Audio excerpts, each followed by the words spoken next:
După ce am parcurs partea teoretică, putem să trecem la practica fotografiei de produs. Pentru aceasta avem nevoie de un spațiu amenajat și de echipamente. Putem folosi fie un aparat foto, fie camera telefonului smart. În funcție de mărimea obiectelor fotografiate și de buget, putem opta fie pentru un mini studio foto, fie pentru un photo lightbox cumpărat sau confecționat manual. Eu prefer mini-studioul datorită spațiului generos, care îmi permite să manevrez produsele și materialele auxiliare. Pentru fundal folosesc 2 cartoane de desen alb, respectiv negru, ceva mai groase, cu dimensiuni de 100 pe 70 de centimetri, cumpărate de la un magazin de papeterie.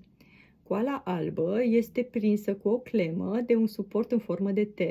Ca alternativă, se poate folosi și un scaun cu spătar. În mod adițional, tot pentru fundal, folosesc diverse straturi pentru a da profunzime și dinamică imaginii mele.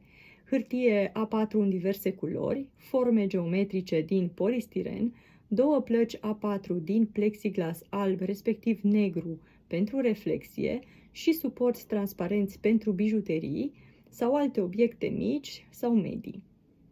Următoarea piesă de bază a studioului este sursa de lumină. Am amplasat coala albă în așa fel încât ziua să am lumină difuză prin perdea din lateral. Seara folosesc însă doar luminile de studio, stingând lumina din tavanul camerei.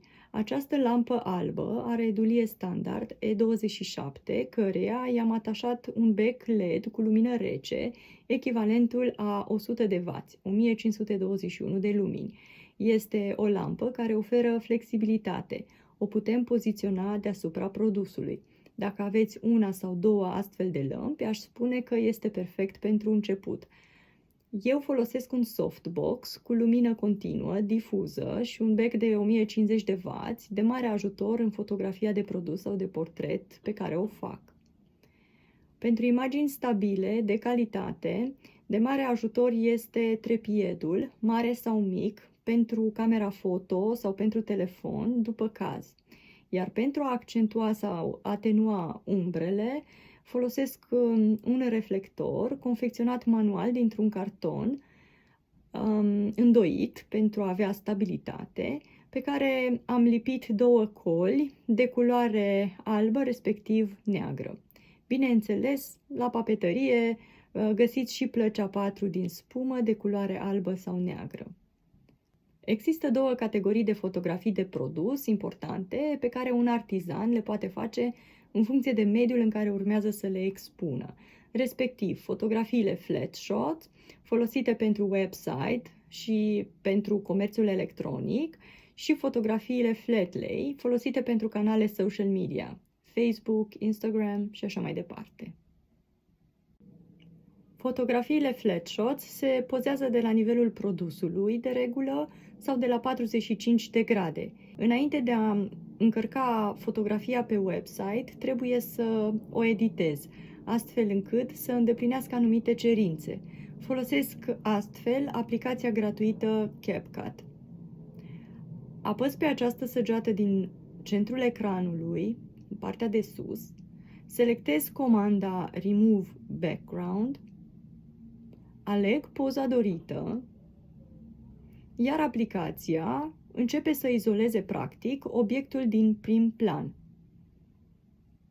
Pot să redimensionez imaginea dacă este nevoie, pot să o centrez în pagină, o export fără fundal pentru a folosi poza și ulterior cu alte scopuri, veți vedea. Apoi, cu ajutorul comenzii Product Photos, deschid aceeași poză fără fundal și îi aplic un fundal alb de regulă sau unul simplu, colorat. La final, export fotografia, salvând-o practic. Fotografiile flat lay spun o poveste vizuală. Ele necesită mai multă pregătire. Ne documentăm, alegem o temă în funcție de publicul țintă, alegem un fundal, adică un background, și materiale auxiliare, numite și props în domeniul de specialitate. Și pozăm în general de deasupra, paralel cu suprafața plană. Dar nu neapărat, în funcție de obiect. Aici, în exemplul meu, am ales să pozez cumva tot de la nivelul produsului, pentru că nu voiam să se vadă cana, doar lichidul din cană, ci voiam să se vadă cumva grafica. Și grafica cănii și toată povestea pe care o spune layout-ul la care eu m-am gândit. Obiectele nu trebuie să fie neapărat centrate într-o fotografie flat lay. Dimpotrivă, aici compoziția joacă un rol esențial, pentru că ea îți direcționează privirea asupra celui mai important obiect din imagine, așa cum fac aceste linii direcționale.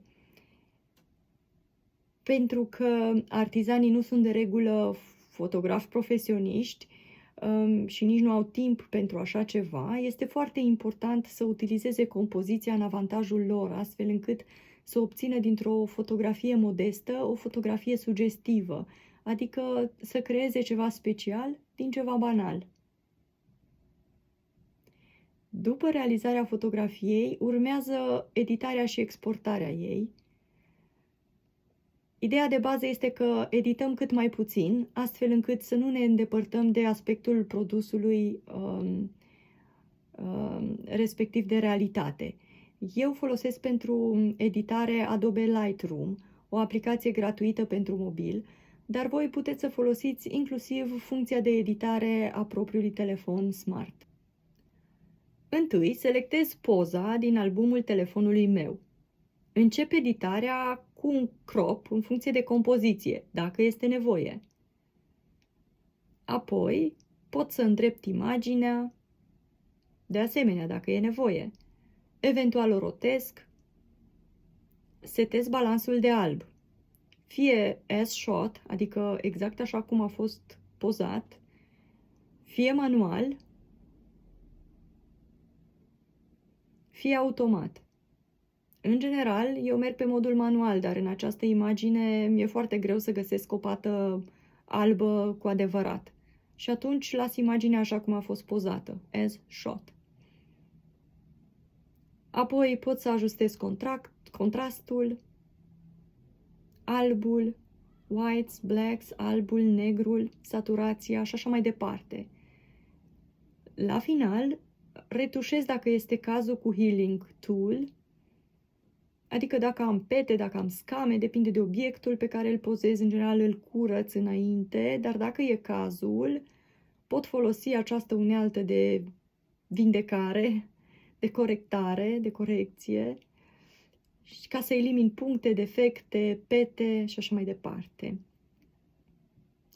Eventual, mai pot să ajustez expunerea, să aplic vinietă dacă e cazul, adică să deschid sau să închid colțurile acelea, precum vedeți, iar la final export fotografia editată, fie pentru web, fie pentru social media, după caz, dimensiuni diferite, sau pentru tipar, calitate diferită.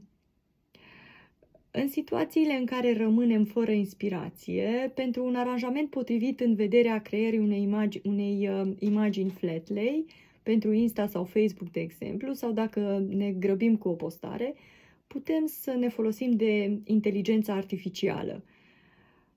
CapCut ne ajută și în această privință. Mai țineți minte că vorbeam mai devreme de la fotografia flat shot pentru website, de acea poză fără background pe care am salvat-o în scopul de a o folosi ulterior. Acum o vom folosi.